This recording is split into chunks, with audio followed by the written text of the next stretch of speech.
21 of the Jesus Storybook Bible by Sally Lloyd-Jones. Last week was a sad chapter where we saw Jesus die and get put into a tomb. This chapter is called God's Wonderful Surprise. Jesus' friends were sad. They could never see their best friend again. How could this happen? Wasn't Jesus the rescuer, the king God had promised? It wasn't supposed to end like this. Yes, but whoever says anything about the end? Just before sunrise on the third day, God sent an earthquake and an angel from heaven. When the gods saw the angel, they fell down with fright. The angel rolled the stone away, sat on top of it, and waited. At the first glimmer of dawn, Mary Magdalene and other girls headed to the tomb to wash Jesus' body. The early morning sun slanted through the ancient olive trees, drops of dew glittering on leaves and grasses like little tears everywhere. The friends walked quietly along the hilly path through the olive groves until they reached the tomb, and immediately noticed something odd. It was wide open. They peered through the opening into the dark tomb. But wait, Jesus' body was gone. And something else. A shining man was there with clothes made from lightning. "Don't be scared," the angel said. But they couldn't help it. They screamed anyway. The angel asked them, "What are you doing here? This is a tomb, and tombs are for dead people." The girls couldn't speak. "Jesus isn't dead anymore," he said. "He's alive again." And their hearts leapt, and then the angel laughed with such gladness that they felt for a moment as if they had woken up from a nightmare.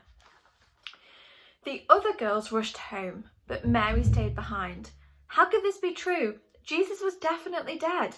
How could he be alive? Just then Mary heard someone else in the garden. Perhaps it's the gardener, she thought. He'll know where Jesus' body is.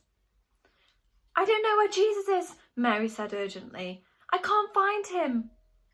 But it was all right. Jesus knew where she was, and he had found her. Mary! Only one person said her name like that. She could hear her heart thumping. She turned around. She could make out a figure. She shaded her eyes to see and thought she was dreaming. But she wasn't dreaming. She was seeing. "Jesus!"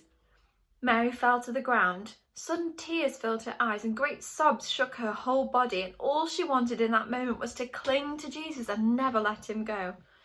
"You'll be able to hold on to me later, Mary," Jesus said gently, "and always be close to me.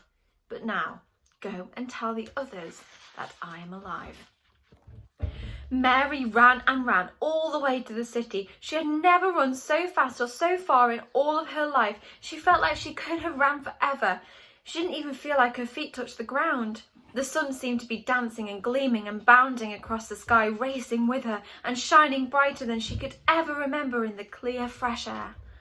And it seemed to her that morning, as she ran, almost as if the whole world had been made anew, almost as if the whole world was singing for joy. The trees, tiny sounds in the grass, the birds, her heart. Was God really making everything sad come untrue? Was he even making death come untrue? She couldn't wait to tell Jesus' friends. They won't believe it, she laughed. And she was right, of course. What a wonderful, joyous chapter. See you next week.